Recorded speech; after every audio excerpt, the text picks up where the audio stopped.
ಪ್ರಕರಣದ ತನಿಖೆಯಲ್ಲಿ ಪೊಲೀಸರಿಗೆ ಸವಾಲು ಎದುರಾಗಿದೆ. ಸಿಗರೆಟ್ ಸೇದಿದ್ದ ಸ್ಥಳ ವಿಡಿಯೋ ಕಾಲ್ ಮಾಡಿರೋದು ಮೊಬೈಲ್ ರಿಕವರಿ ಮಾಡಬೇಕಾಗಿದೆ. ತನಿಖಾಧಿಕಾರಿಗಳಿಗೆ ಟಾಸ್ಕ್ ಸಿಕ್ಕಂತಾಗಿದೆ. ಈಗ ಮೊಬೈಲ್ ಒಡೆದು ಶೌಚಾಲಯದಲ್ಲಿ ಆರೋಪಿ ಹಾಕಿರುವಂತಹ ಮಾಹಿತಿ ಕೂಡ ಇದೆ. ಇದೇ ಕಾರಣಕ್ಕೆ ಪೊಲೀಸರ ತನಿಖೆಗೆ ಸಮಸ್ಯೆ ಎದುರಾಗಲಿದೆ. ಅದು ಒಬ್ಬ ಜೈಲರ್ನ ಮೊಬೈಲ್ ಇಸ್ಕೊಂಡು ಧರ್ಮ ಕಾಲ್ ಮಾಡಿದ್ದ ಅನ್ನೋ ಮಾಹಿತಿ ಇತ್ತು. ಧರ್ಮ ಸತ್ಯನಿಗೆ ಕಾಲ್ ಮಾಡಿದ್ದ, ಸತ್ಯನಿಗೆ ದರ್ಶನ್ರನ್ನ ಮಾತನಾಡಿಸಿದ್ದ ಅನ್ನೋ ಮಾಹಿತಿ ಇತ್ತು. ಆದ್ರೆ ಆ ಮೊಬೈಲ್ ಯಾರದ್ದು, ಆ ಮೊಬೈಲ್ ಎಲ್ಲಿಂದ ಬಂತು ಅನ್ನುವಂಥ ಪ್ರಶ್ನೆ ಕೂಡ ಇತ್ತು. ಆದ್ರೆ ಅಲ್ಲಿನ ಅಧಿಕಾರಿದ್ದು ಅಂತ ಪ್ರಾಥಮಿಕ ಹಂತದಲ್ಲಿ ಹೇಳಲಾಗ್ತಾ ಇತ್ತು. ಆ ಮೊಬೈಲ್ ಅನ್ನ ರಿಕವರಿ ಮಾಡೋದೇ ಸದ್ಯಕ್ಕೆ ಸವಾಲಾಗಿದೆ. ಆದ್ರೆ ನಿಜಕ್ಕೂ ಆ ಮೊಬೈಲ್ ಅಧಿಕಾರಿದ್ದ ಅಥವಾ ಧರ್ಮ ತಗೊಂಡು ಬಂದಿದ್ದ, ಆತನಿಗೆ ಯಾರಾದ್ರೂ ಪ್ರೊವೈಡ್ ಮಾಡಿದ್ರ, ಯಾವ ಆಪ್ ಮೂಲಕ ವಿಡಿಯೋ ಕಾಲ್ ಮಾಡಲಾಗಿತ್ತು, ಇದೆಲ್ಲದರ ಬಗ್ಗೆ ಮಾಹಿತಿ ಕಲೆ ಹಾಕಬೇಕಾಗಿದೆ. ಡೀಟೇಲ್ಸ್ ನೀಡ್ತಾರೆ ಅಂಕಿತಾ. ಮೊಬೈಲ್ ರಿಕವರಿಯೇ ದೊಡ್ಡ ಟಾಸ್ಕ್ ಆಗಿದೆ.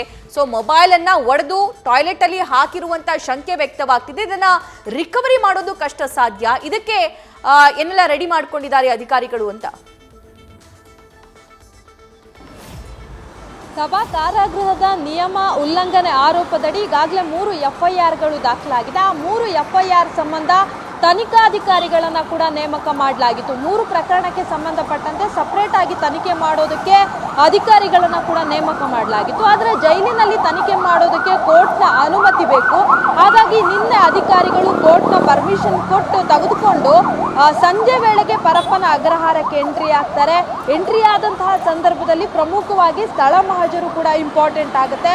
ಮಾಹಿತಿಯ ಪ್ರಕಾರ ನಿನ್ನೆ ಸಂಜೆನೆ ಅಧಿಕಾರಿಗಳು ಸ್ಥಳ ಮಹಜರನ್ನ ಮುಕ್ತಾಯ ಮಾಡಿದ್ದಾರೆ ಅನ್ನೋದ್ರ ಬಗ್ಗೆಯೂ ಕೂಡ ಮಾಹಿತಿ ಸಿಗ್ತಾ ಇರುವಂಥದ್ದು.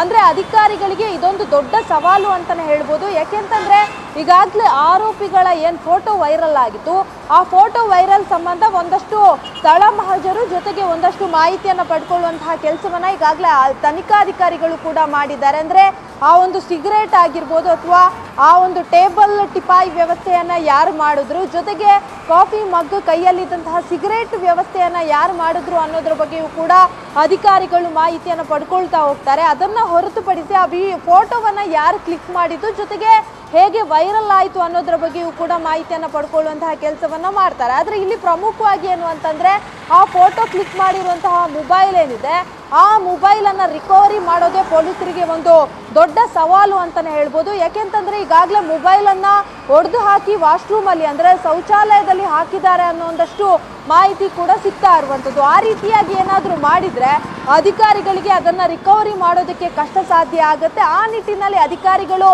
ಯಾವ ರೀತಿಯಾಗಿ ತನಿಖೆಯನ್ನ ಮಾಡೋದು ಅನ್ನೋದ್ರ ಬಗ್ಗೆಯೂ ಕೂಡ ಈಗಾಗಲೇ ಒಂದಷ್ಟು ತಯಾರಿಯನ್ನ ಮಾಡ್ಕೊಂಡಿರುವಂಥದ್ದು.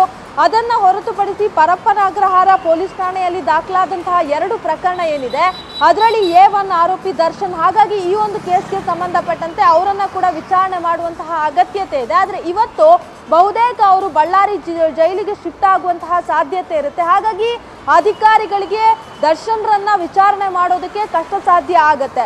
ಆ ನಿಟ್ಟಿನಲ್ಲಿ ಬಾಡಿ ವಾರೆಂಟ್ ಮೂಲಕ ದರ್ಶನ್ ಅವರನ್ನ ಮತ್ತೆ ಕಸ್ಟಡಿಗೆ ಕೇಳುವಂತಹ ಸಾಧ್ಯತೆ ಇದೆ. ಕಸ್ಟಡಿಗೆ ಕೊಟ್ಟ ಮೇಲೆ ದರ್ಶನ್ ಅವರನ್ನ ವಿಚಾರಣೆ ಮಾಡಬೇಕಾಗಿದೆ.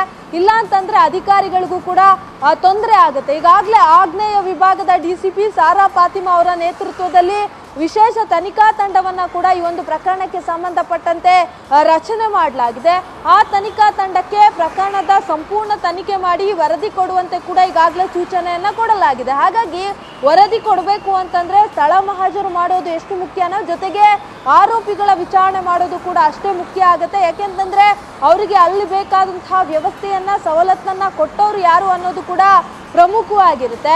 ಆ ನಿಟ್ಟಿನಲ್ಲಿ ಅಧಿಕಾರಿಗಳು ಎಲ್ಲ ಮಾಹಿತಿಯನ್ನು ಪಡ್ಕೊಳ್ಬೇಕು ಅಂತಂದ್ರೆ ಆರೋಪಿಗಳ ವಿಚಾರಣೆ ಕೂಡ ಅತ್ಯಗತ್ಯ ಆಗಿರುತ್ತೆ. ಆ ನಿಟ್ಟಿನಲ್ಲಿ ಒಂದಷ್ಟು ಮಾಹಿತಿಯನ್ನ ಪಡ್ಕೊಂಡು ಆರೋಪಿಯನ್ನ, ಅದರಲ್ಲೂ ಕೂಡ ನಟ ದರ್ಶನನ್ನ ಬಾಡಿ ವಾರೆಂಟ್ ಮೂಲಕ ಕಸ್ಟಡಿಗೆ ಪಡೆದುಕೊಂಡು ವಿಚಾರಣೆ ಮಾಡೋದಕ್ಕೆ ಈಗಾಗಲೇ ಎಲ್ಲ ಅಧಿಕಾರಿಗಳು ತಯಾರಿಯನ್ನ ಕೂಡ ಮಾಡ್ಕೊಂಡಿದ್ದಾರೆ.